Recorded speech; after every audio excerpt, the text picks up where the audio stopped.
Hey everybody, we're here in Taos, New Mexico with our friend Melanie, who's been showing us around, and you were going to show us this thing, which looks really cool, and what I understand is called an earth ship. Yeah, I don't know how they got the name for it, but basically it's houses made out of trash, recycled material, and they're completely off the grid, self-sufficient, environmentally friendly. Imagine nicer than my house in Queens back in New York. Yeah, and people usually grow like all kinds of stuff in those windows.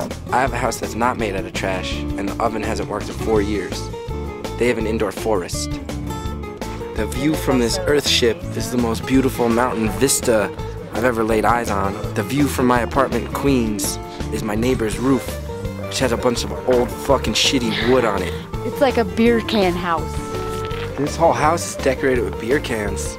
There's beer cans all over my neighborhood in Queens, but they just leave them on the ground. No one uses them for anything.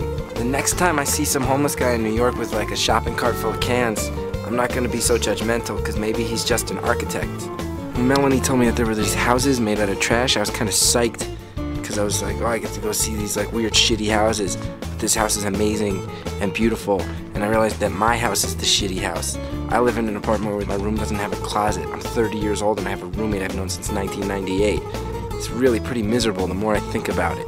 And I look at this and it's cool, creative. I feel like they live in an earth ship. I live in a shit ship. These people live inside garbage. I live like garbage.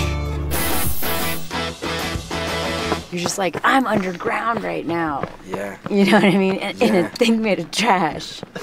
You know? That's how I feel on every subway.